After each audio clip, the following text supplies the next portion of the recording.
I'm Darren. I'm Derek. And this is the Double D Podcast. Once again, back with another interview.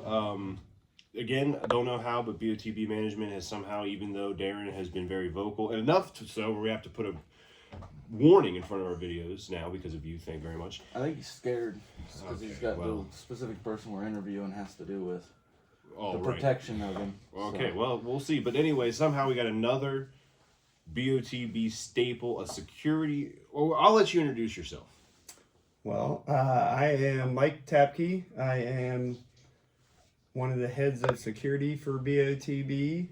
I help setting up the ring. I am part of the BOTB board currently now, and also Denham's roommate. So we get to do a lot of wrestling talk in and out of BOTB as well. So. All right. Well, as we normally do, we'll start off with the question: what was it that got you into professional wrestling? I would say, so I've been a lifelong fan, a wrestling fan, probably since I was, well, my son's about 10 now. I think I started watching wrestling when I was 10. Grew up all the way through high school. I was one of them guys that we went to Columbus to go see shows. Was really into wrestling during the Attitude Era. We were big DX fans. A friend of mine who has helped out with the shows before, Dave Ron, I think you know him. Him and I were just like huge wrestling fans. So that's really what I'd say.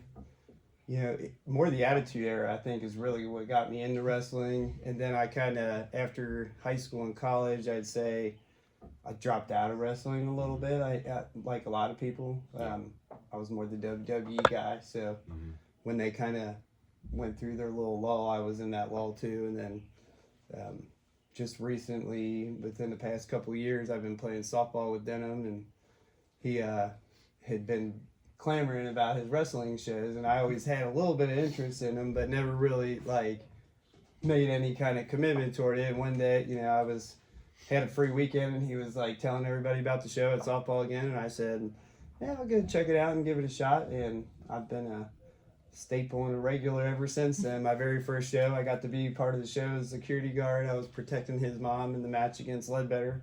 I don't know I'm not quite sure if you guys were there. We were there at that show.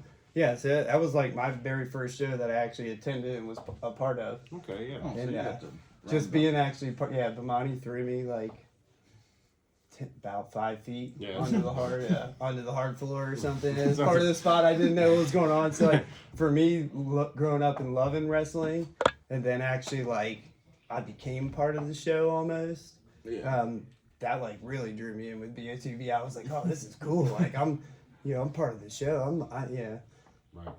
So I think that's fun. And then like I said, I have a love for wrestling. So when did you start with Battle? So what year was that? For you, 20? Probably, I'd say 2020, I believe, right at the end of it, I think. Right, so we came in a year after, so we saw the second time. I can't remember. It was right around... Right around that time. It was right around that time. At the, It was at the community center. Community center. So that would have been 2021. It was 2021 then. Yeah. Yeah, they're all...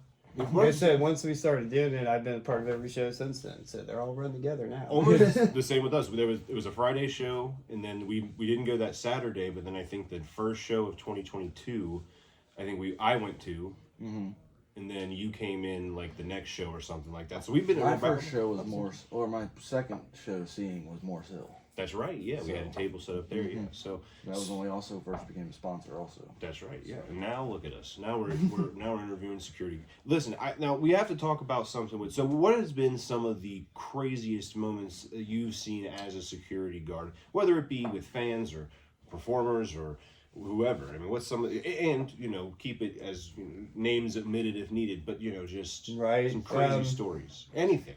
I mean, for me, I'm. So maybe different than a lot of people. I'm not that into the hardcore genre as a lot of other people are, but like this psycho. What really drew me in, I had a lot of fun at the bash that we had recently out in Middletown. Aaron Gunn and Hooks put on a show out there, and we didn't have a video camera guy there necessarily, so my son, whose name's Tyler, he's 10, and I were recording the matches, and that one got pretty intense. And I remember at one point I had to walk over and take the camera from him because I was like, well, you might need to back up a little bit because, yeah, that one had light tubes and tennis rackets. And usually I'm not a big fan of that, but that was pretty awesome. So that was one of the moments I remember most. Trying to think, I know, so being head of security and stuff, we've had a couple events where it's been really hot and it's been outside and stuff, and just having to run and go get my entire back of my truck full of waters and stuff and deliver them in and run them in. It just seems like it's always something with BOTB, that's for sure. I mean, it's always a roller coaster, but it's fun and the shows go off, and it's always good to see the finished product because you put all the effort and work into it, and then even though you're backstage or you're there, but people aren't really paying attention to you, it's fun to. That's the best part, honestly, for us. Even just doing the sound and stuff, we get to be a part of it, but not the central part of it. I prefer that much more than just these performers that go in the ring and do what they do. Utmost respect for what they do, but I leave that to them. I'll do it.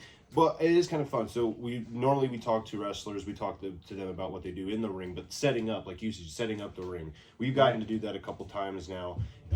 Get a little bit inside baseball here. Just what goes into setting up the ring, like you said, especially those hot days. It's tough. Well, so was that something that shocked, because that was one of the things that I told Darren when we started getting to shows earlier and helping set up stuff. I was like, oh yeah, I would be really cool to help set up the ring, and then I did it. Now it's I have to set up the rings when I go. Right. So I had, again, the same way. I think my very first show, I really had no idea what was going on other than the fact that I just knew I was going to be there to help. So carrying all the 16-foot 2x6s and the big metal poles, and it was very exciting the first time. Getting to watch it come together, and it's like, oh my gosh, look, that ring is cool. So for anybody who's never built a wrestling ring before, it is not as cool as it sounds, I would say. No. Definitely not. And once you do it enough times, it does become a little more monotonous. But I've also gotten a lot better at it. I mean, between our other head of security, Chris Crawford, and I, we can usually get a ring if both of us are there, which sometimes is hard to do with family obligations and other things. But if both of us are there, we can usually get that thing up and together, in an hour to under an hour. And that's, moving pretty fast. It depends. Can you bring all the material right to where you need to set it up? Because that's a lot of venues you get where you can't just back your trailer right in there. So you got to, haul all the parts to the ring, and it's, it's definitely a learned process. And, it started off being really cool, but yes, now I would say I definitely am building the ring. And, but, it's an essential part of the show, and without the ring getting built and built properly, it wouldn't be safe for the wrestlers. It wouldn't be, I would say sometimes I kind of dread it, but at the same time, once I start doing it, it's still fun, and I enjoy doing it. And, usually now went from having no idea how to build the ring to being the only one that knows how to put the ring together properly. So, not the only one, but one of the few. There's been a few shows where I've had to basically do almost or oversee everything, where it's and tightening the ropes is a thing where if you don't do it properly and everybody's not going at the same time, and because it's all about entertainment and the safety of the wrestlers, and if you don't put it together right, might get seriously hurt. We don't want to see that happen. So, do you have a favorite match that you've seen in person? Was it that Aaron Gunn Hooks match? That was one of my favorite, but I would say probably more just because of the personal. But I think the Sergeant Ledbetter Denim in the cage was my favorite match. And so a lot of people were, Denim, so what's this? And I'm like, they just think because I know him though that I know everything about wrestling and what's going to happen. I'm like, I don't know. I'm like, I'm just to say, who knows? Sergeant Ledbetter could beat him up. He could beat Sergeant Ledbetter up. Yeah, absolutely. Well, and it's funny that we're a good segue into one of the reasons that you on our show is great. It's great because, of course, coming up December 31st, Cleves, we're going to have the Masked Men taking on Denim and Sergeant Ledbetter in a handicap 3-on-2 as of this moment. So, I mean, you had listen. We've been a little critical of security on this show because it seems like these masked men can come and listen. They do come out of nowhere. I mean, I was in the ring once, and he was coming from behind me, and I even though people were yelling, "Look behind," talking to Denham, "Look behind you." By the time I looked, Denham's already out of the ring, being pulled out of the ring. So they come quick. And they're fast, man. I'll tell you what. I chased a few of them. I almost caught one at the Aurora. Gosh, what was that show down in Gabbard Park? I believe it was. Yeah, right. He went running out, and I was right on his tails. And then he turned the corner, and like, Just weird. I swear, I like walk around the corner. It was about where the wrestlers were all coming out of, and I come around the corner, and there's everybody in the back. And I'm like, where'd the masked man go? Where'd the man with the black mask? And they're all looking at me and they're like, what are you talking about? I'm like, there's no way that this guy ran around the corner and none of you saw a guy in a black mask. But like literally, I'm like looking everywhere. I'm like looking in the closets back there. And I think one of the first 2 times I happened to be like, because also being part of head of security is you have to deal with other stuff too. So I don't always get to be out there, like at the ring watching things. Which, so I think not having enough security sometimes can hurt us in that situation. But when there's head of security doesn't just get to do head of security. It's building the ring. It's we need more chairs. There's Denham's mom is a big help to the show, and I always like to check with her and make sure there's not anything else.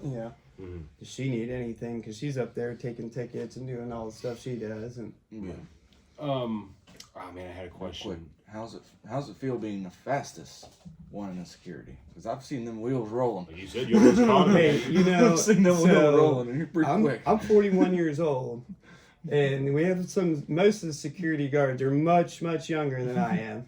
So it surprises me that I can still keep. I'm not gonna lie, I was surprised.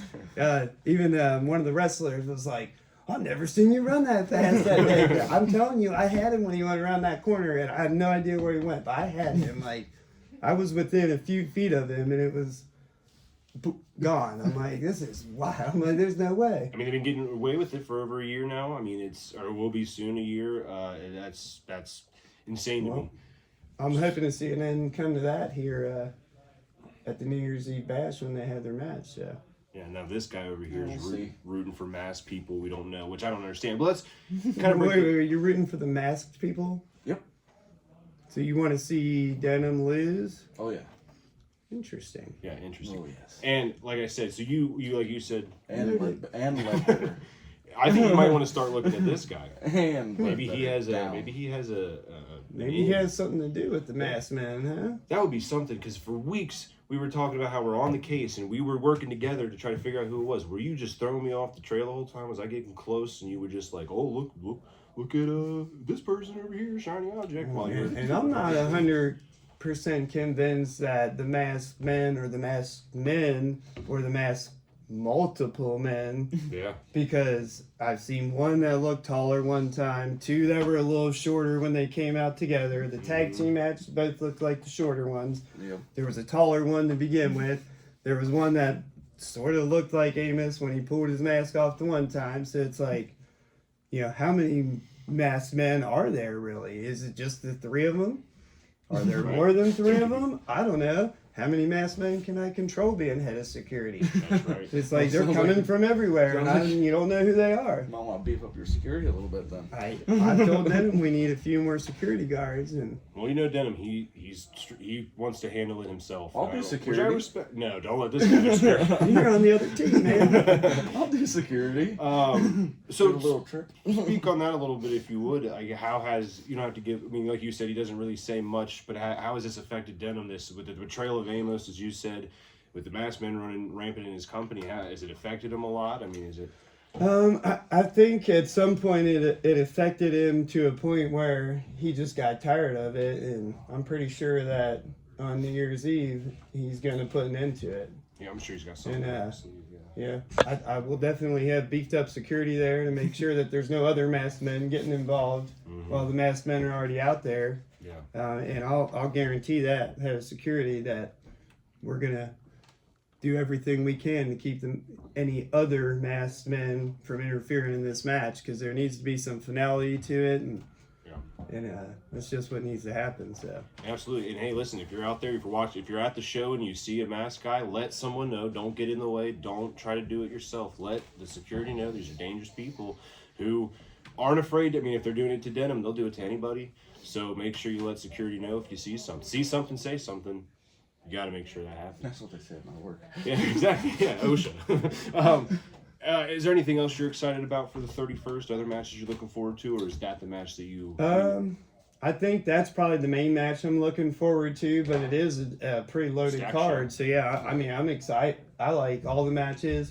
That's one other thing being security. Like, I'm a fan, so you got to kind of put your fandom aside a little bit when you're doing security. It's hard not to be like, you're rooting for the guy that you want to win when you're out there, because you're wearing a security shirt. You can't be out there like fist pumping and doing things. Whereas, so yeah, sometimes it is nice too, being the head of security. I can kind of step back sometimes and just like watch a match if I really want to see it. Yeah. Usually, if it's one that's a high stakes one, I got to be up there. But getting to see those, I'm trying to think my next favorite one that I was. The Brandon Day dog collar match and the dog collar, because that one's been a long time coming. I feel like about a year since Brandon Day, man, that blew my mind. I was not expecting that at all. He goes out there and inducts him in the Hall of Fame, and then 30 minutes later he was out there stabbing him in the back. So yeah, I want to see some finale happen to that one, or at least some, because it's been a long time coming, and so. Yeah, that's going to be a good match, I think, as well. So yeah, great matches. You got Bam Bam Bundy against Paxton Calloway, Justin Xavier versus Jaden Jett. We have debuts. Yeah. We have people coming back with like Casey Clay's going to be in a match. Storm Gerson's going to be in a match. So we have a lot of stuff. It's going to be a great show. Always is. That's one thing I will say too. And I know we work with Battle on the Border, but this is saying this purely from just being very honest. I have never been to a bad show, and the shows are great. And I wish. We could get. They're a very solid show. I enjoy it. I've been mentioned a few times. My 10-year-old Tyler started coming to the shows, sort of helping out, and we made him a little yellow security shirt and stuff. But he is a wrestling fan now. And one thing I didn't even mention, the other thing I do for BOTB, we're all kind of part of the board members. Yeah. But I'm also helping to start our YouTube channel. So everybody keep an eye out and look out for the YouTube channel. It's already started. It's in its infancy, but we got some really good feedback from some of the matches we put on there. My son, like I said, he's only 10, but he is a electronics genius. He's going to help run that and get some videos uploaded on there. He may be around here, actually. Tyler, come over here, bud. So... this is going to be my little helper here. This is Tyler. Come in a little bit more, though. We can't quite see him. There he is. So this is Tyler. And Tyler, who's your favorite wrestler in BOTB? Let me think. That's a hard one. So many good ones. Yeah, there is. Mine's Avery Hertz. Just want to point that out. Might be Justin Xavier, maybe. Justin Xavier, yeah. That's a good one. Yeah, he's the champ, right? Yeah. Yeah. Zero Gravity. So anyways, Tyler, like I said, he has his own YouTube channel that's been fairly successful so far, and he's going to help his non-electronic dad do that. So keep an eye out for some links and stuff to the YouTube channel, because we do have a lot going on Facebook. I know we have a TikTok, but we're also going to want to have a good presence on YouTube, be able to maybe carry some of the storylines and everything, and that way people who aren't already BOTB fans can become BOTB fans and catch up and know what's going on when they come to the matches and the shows. So.